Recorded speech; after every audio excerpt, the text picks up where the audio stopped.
Hi there. Hey. So a couple of quick things. One, I completely agree with the sentiment that we're all being a little too sensitive. Like, what happened to chirping and just roasting people? We all used to say horrible, inappropriate things. A lot of the times, people's coping mechanism when it's dealing with stress or dealing with difficult situations is to say something that's a little bit jokey or a little bit inappropriate. What's happened is that we become so sensitive that we've become so offended by basic things that we're offended by facts and truth as well. So I've actually worked with trans women, and I still have trans women friends. I still work with trans women, but we also have to respect the fact that biology does matter. So I'm not going to talk about periods because everybody comes back to that. I would like to know, when it comes to trans people and their opinions, what do they have to say about legality? So what I mean by that is, where I live, they've passed laws that have made it illegal for you to misgender or not use the gender that someone identifies with. It's still okay for them to call you the N-word, but if you were to call someone a he when they identify as a she, that's illegal.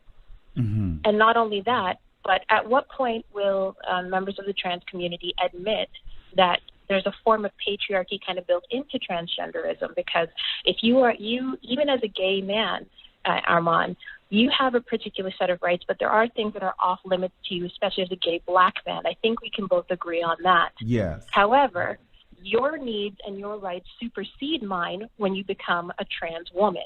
So if I say, you know what, Armon, I'm not comfortable with you being in this change room with me, you need to stay out, no one's going to say anything. However, if you decide that, your name is Armana tomorrow and you decide that you're a woman tomorrow, because transition is a decision, let's not play around with that, then you get to come into spaces that were traditionally designated for me, and my opinion about that no longer matters. So this has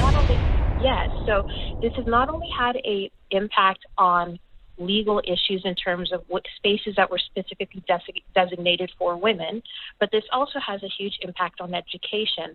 So as a parent, you're slowly losing the ability to say, I'm not comfortable with my child learning about this. I'm not comfortable with them having this conversation at an early age. And the reason why they're pushing so hard for transgender ideology to go into schools is because it's easier for you to approach or kind of, for lack of a better word, indoctrinate someone into this ideology if you get them in kindergarten, if you get them in preschool. But what they're failing to recognize is that if you look at the statistics, the majority of trans women, and I think there's an element of transgenderism that's actually sexist and homophobic, because the majority of trans children, if they wait long enough, they end up being gay or lesbian, male or female, or they end up kind of growing out of it. But there's this entire push for people to transition their children, put their children on hormones that could actually chemically castrate their children. So back to the individual, I'm not sure how that individual identified, but when they were saying that they should be able to dress the way that they want, I absolutely agree. But we also have to recognize that you can do whatever you want in society. However, that does not mean that that the people around you will have no opinion about it. It is uncommon and it's unusual for people to see a man in a dress or wear a man with a full face of makeup. I'm used to it. I'm cool with it. But it's not usual. It's not recognized as quote unquote normal. And on top of that, we also have to respect that there are societal norms. If you decide to buck against the societal norms, let's not pretend they don't have impacts. So for example, the reason why a lot of African American women have an issue with transgender women, and I can't speak for everyone, but one of the issues that I've come across is, I don't care that you're trans and I don't care that you date men who are into trans women. My issue is that particular man isn't living in his truth. So by you identifying as a woman or using the same terminology as me, he gets a quote unquote out by saying he's into woman. Meanwhile, he's sleeping with someone with a penis which puts me at risk. You see what I mean? Yes. So So it's not a matter of me not respecting your rights. It's at what point do we get to recognize that women have a particular set of needs, biological women have a particular set of needs. Laws have literally been created to protect us, and now we're losing our rights to sports, we're losing our rights to safe spaces. Parents are losing their right to govern and parent their children because there's actual laws that have said that if your child expresses that they are transgender and you do not put them through the process of going through therapy to transition them, it's a form of child abuse. At what point are you going to stop and look and say your ideology is flawed because instead of it being based on what is good for the greater society and the needs and the necessities of absolutely everyone, you're so focused on the feelings, the emotions of one individual that you're trying to restructure an entire society around it, and it has devastating effects for everybody. Okay. So listen, caller, you said a mouthful, and it was very, very, very, very enlightening. And the people liked it. Listen, I'm probably going to take this clip and re-upload it. It would be very nice to have a transgender advocate to kind of go back and kind of have the conversation with you. So I'm probably, if there are any transgenders out there that want to get into some things, we will definitely be able to facilitate that. Would you be willing to come on a panel and talk about it? Absolutely. Now keep in mind, one thing I do want to express, this is not me condemning trans women at all. I wholeheartedly understand that, as a trans woman, you have a particular experience and you have every right to live and breathe and be happy and be loved just like everyone else. Yes. However, we have to recognize that at some point when we start focusing as a society on the needs and the rights of the individual versus the needs and the rights of the collective, that's what you're seeing right now with the coronavirus. People have stopped being so globalist and they start going, okay, you know what? If we start letting foreign bodies into our society, we start to lose what makes our society unique. It's the same thing with womanhood and femininity and being a woman. If we start calling everything everyone a woman, then we start to lose the spirit of what being a woman is. Being a woman is more than hair and makeup.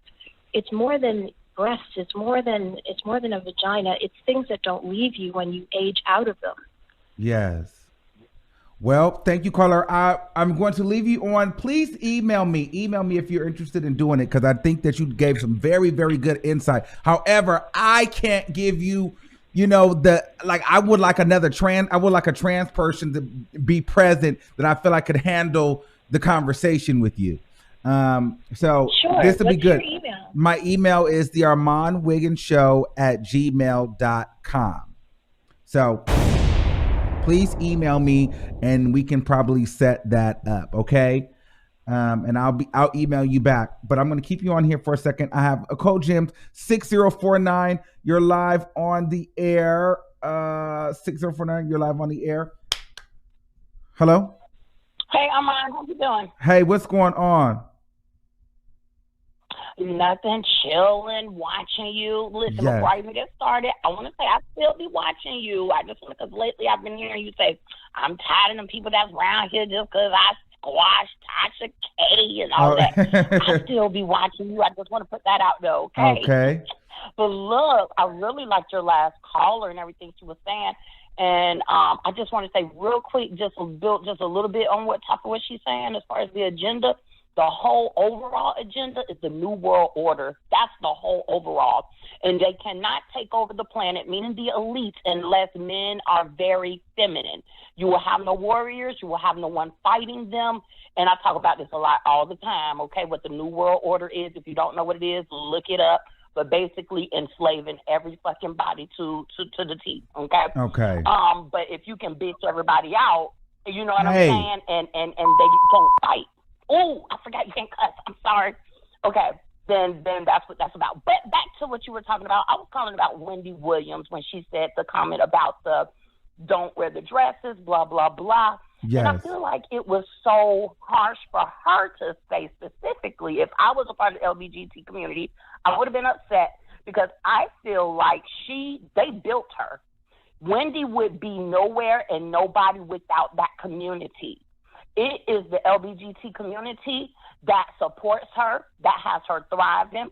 And for her to come out of her mouth like that after she supports the gay males, number one, she advertised this makeup and stuff on her channel, and she'll say, ladies, come get it, and you fellas who like it, you can come get it too. You know, little stuff like that. So first you want to say, oh, it's all good, come and buy these products that my sponsors and things have for you gay men. But then you want to turn around and flip the script one day, and then your true feelings come out about how you really feel about us. That's how I would have took it if I was a part of the community. And dare I say that's insensitive, and she could have just parked that back. She didn't have to go all deep like that. You know what I mean? So that's my whole feeling about Wendy Williams. But I didn't know that she said this as well about Drew Carey, girlfriend. When I dug deeper into the story, because I saw that what happened was, which is horrible, which Wendy, she wrong for this. The girl was running from her stalker ex-boyfriend. He was the one who pushed her down. He got arrested for it or whatever, right? And so Wendy should know about domestic abuse with, allegedly, with Mr. Hunter, right? Right. So for her to say some mess like that, I'm like, girl, are you trying to get canceled? Are you trying, are you really don't want this show no more? Right. And you got renewed. I think you're trying to get out of that contract, girl, because you're doing too much. Yes. So I thought that was a little hypocritical. That's all I got to say about that. So, but I love your show. I appreciate you so much, and keep doing what you do. Thank you so much. All right, because I want everybody to be able to watch this replay, I hope that caller emailed me. Hello, did you email me, or email me after the show? I'm going to wrap up now, okay? I'm emailing you right now. Okay, good. So then we'll set up a time where we can try to get this going, okay? Thank you so much for calling in. Let's shout out to our... Thank you for having me. No problem. Let's do this real quick because she was very insightful. Let's shout out to her one more time. Looking for a safe space to talk with like-minded women? Well, you're in luck because Ebony Life is an online community built for Black women. Oh yeah, I said it. For Black women. Y'all got an app now, girl. They cover a range of topics and issues like health, beauty, relationships, and more. So head over to your app store and download the Ebony Life app and empower your sister. All right, so there's that. I want to thank you guys all for subscribing. If there's any transgender females that would like to try to come on and get on to a conversation and get into some things, email me at thearmonwigginsshow@gmail.com. And we can talk about it. So let me know. I would love to do a panel with you guys and see what the tea is. Oh, well, shout out to Rico. Thank you for your Cash App. Shout out to Fanon. Shout out to everybody who has contributed to the chat today. Shout out to everybody who has skipped the line. If you didn't get through, you always can super chat your last four to jump to the front of the line. Thank you for using Blog Talk Radio. Goodbye. I love you all. Please subscribe. We have hit 70,000 subscribers, and we're quickly on our way to 71,000. So shout out to that. I love you all. Until next time, be easy, be cool, stay breezy, stay black. Ungawa, Black Power forever. All right. I love y'all. Bye.